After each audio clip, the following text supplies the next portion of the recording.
NEET परीक्षा 2026 cancel हो जाने के 3 दिन तक खामोश रहने वाले खामोश मंत्री धर्मेंद्र प्रधान आखिरकार बोले।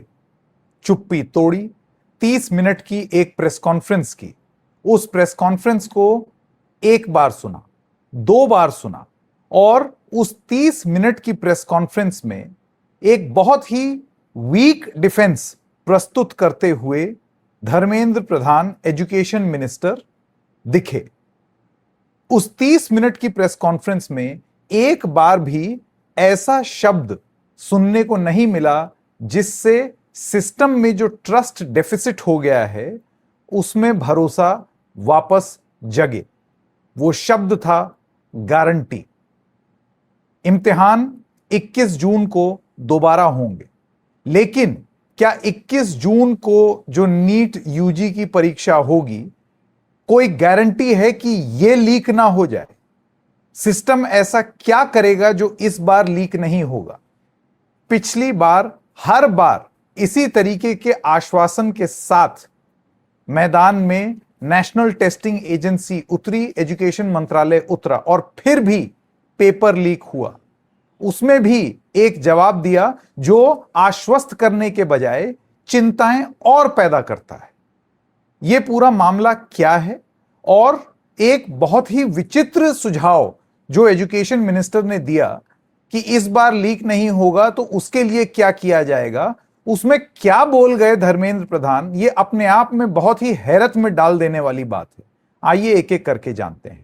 नमस्कार, मेरा नाम है संकेत उपाध्याय और आप देख रहे हैं इशारों इशारों में डबल चेक पर।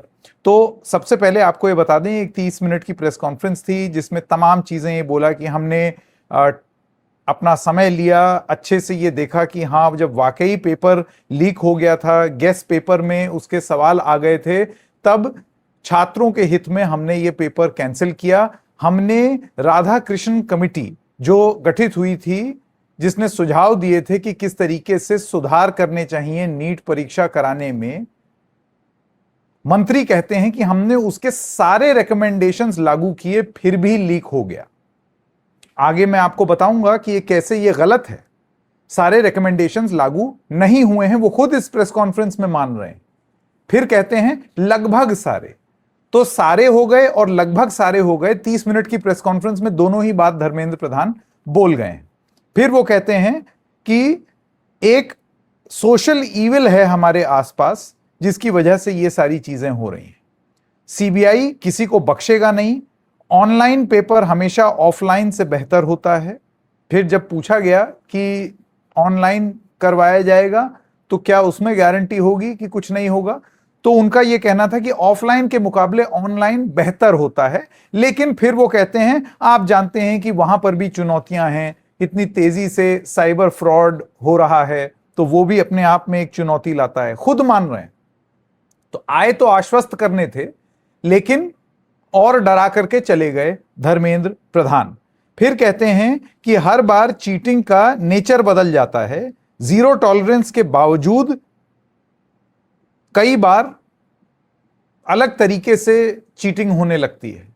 तो फिर धर्मेंद्र प्रधान जी, इस चीज की क्या गारंटी कि 21 जून को जो पेपर होगा, जो अभी आप करेंगे पुरानी पद्धति से ही करेंगे, उसमें लीक नहीं हो जाएगा? गारंटी शब्द तो मैंने नहीं सुना। और आपकी बात से तो जैसे कि आप कह रहे हैं कि हर बार चीटिंग का नेचर बदल जाता है, तो इस बार चीटिंग का नेचर बदल गया तो ये तो कोरोना वायरस की तरह हुआ ना। कोरोना वायरस का एक नया सब वेरिएंट आ जाता है, तो वो सब वेरिएंट अभी आ गया तो क्या बदला आपने सिस्टम में? तो खुद आप डरा रहे हैं। आश्वस्त तो किया नहीं आपने, शब्दों से नहीं होगा आश्वस्त। गारंटी कहां है? गारंटी शब्द मैंने नहीं सुना 30 मिनट की प्रेस कॉन्फ्रेंस में कभी भी, एक बार भी। फिर वो कहते हैं हमको कोई डाउट लोगों के मन में नहीं डालना चाहिए, छात्रों के मन में नहीं डालना चाहिए, कोई रूमर्स पर भरोसा नहीं करना चाहिए। जब सवाल पूछा गया कि 2025 का पेपर भी लीक हुआ था क्या, अब इसको धर्मेंद्र प्रधान कह रहे हैं कि ये अफवाह है, रूमर है। मीडिया से कह रहे हैं कि आप रूमर मत फैलाइए, लेकिन जांच को लेकर के मीडिया में ही तमाम रिपोर्ट्स हैं, प्रतिष्ठित प्रकाशन तमाम रिपोर्ट्स प्रस्तुत कर रहे हैं कि जो किंगपिन है इसमें, जो एक नेता भारतीय जनता पार्टी का ही बीजेवाईएम का एक मेंबर निकला, जिसके बारे में हमने रिपोर्ट दिखाई थी, उसके अपने परिवारजन 2026 में नीट की परीक्षा दे करके अच्छे अंकों से निकले। तो ऐसे में वो सीबीआई की जांच के संदेह में तो है, अब कैसे निकले वो, तमाम बातें हो रही हैं। अब जांच आएगा, हां, तब उसके बारे में बात जरूर होगी, लेकिन यह कहना कि यह अफवाह है, जांच से पहले ही र्यूमर बता देना, क्या यह उचित है?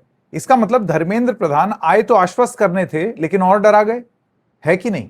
आगे चलते हैं। फिर वो कहते हैं, उनसे सवाल पूछा गया कि भाई एनटीए तो ठेके पर सब कुछ बाहर दे देता है, एनटीए आउटसोर्सेज द वर्क।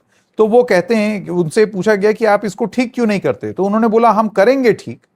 सबसे बड़ा सवाल यह है कि अब जब 21 जून को होगा तो इसी ठेकेदारी प्रथा से ही एनटीए एग्जाम कराएगी, है ना, इसी तरीके से कराएगी।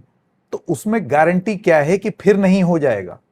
इसके ऊपर कुछ नहीं बोला। हम करेंगे, हम और अच्छे से करेंगे, इस तरीके की बात वो बोल करके चले गए। फिर वो कहते हैं टेस्ट को बिल्कुल ऐसे ही कराया जाएगा जैसे इलेक्शंस कराए जाते हैं, इलेक्शन जिस तरीके से होते हैं। उन्होंने बोला इस बार भी लोग खड़े होंगे अलग अलग जगहों पर, जिलों में सब लोग जो ऑफिसर्स हैं इस बार भी वो तैनात थे, वहां पर खड़े थे जैसे इलेक्शन की तैयारी करते हैं। लीक तो फिर भी हो गया, तो इलेक्शन मोड में होने के बाद भी लीक हो गया। Again the key word is guarantee. 21 जून को वो इलेक्शन मोड में काम होगा और फिर क्या गारंटी है कि लीक नहीं होगा? और अब आते हैं उस सवाल पर जो सीधा सीधा एक रिपोर्टर ने सवाल पूछ डाला।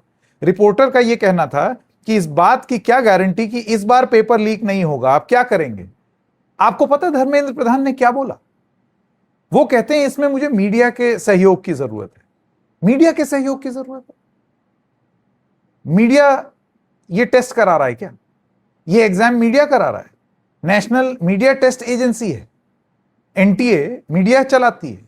मीडिया से आप क्या उम्मीद कर रहे हैं कि हम लोग सेंट्रल आर्म पैरामिलिट्री फोर्स की तरह खड़े हो जाएं एक एक टेस्टिंग सेंटर पर, पेपर हम सेट करें?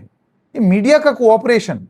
गारंटी जब लेने को कहा गया कि पेपर, क्या गारंटी कि इस बार लीक नहीं होगा? मीडिया का सहयोग चाहिए। ये किस तरीके की बात धर्मेंद्र प्रधान बोल गए? ये सवाल आज सबको पूछना चाहिए, सबको वो प्रेस कॉन्फ्रेंस देखनी चाहिए जिससे आपको पता चल जाए कि कितना बेहद कमजोर डिफेंस एजुकेशन मिनिस्टर ने प्रस्तुत किया। फिर उन्होंने ये बोला कि सीबीटी यानी कि कंप्यूटर बेस्ड टेस्ट, ये भी राधाकृष्णन कमेटी की एक सुझाव था, वो अभी तक इंप्लीमेंट नहीं हुआ है, लेकिन हां अगले साल से होगा। शुरुआत में क्या बोला था? हमने सारे राधाकृष्णन कमेटी के रिकमेंडेशंस लागू कर दिए। अब कह रहे हैं कि लगभग सारे कर दिए हैं और अगले साल से होगा। अपनी ही बात दो बात कर गए, अपनी ही बात आप दो तरीके से कर गए। ये कैसे हो सकता है भाई? तो ये तो आप सत्य नहीं बोल रहे हैं एजुकेशन मिनिस्टर जी, ये तो सत्य बात आपने नहीं बोली। एक ही चीज हो सकती है ना, या तो आपने वो लागू किए हैं या नहीं किए हैं, या आधे किए हैं। प्रेस कॉन्फ्रेंस में शुरुआत में आपने बोला सारे किए हैं और उसके बाद अंत में आते आते लगभग सारे कर लिए हैं।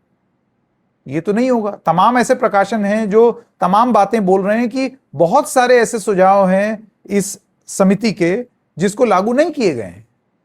फिर उन्होंने ये बोला कि एक सवाल था कि सिक्योरिटी छात्रों के लिए ही होती है कि मंगलसूत्र उतार लिया, सारी चीजें उतार ली, लेकिन लीक एनटीए के अंदर से हो जाता है।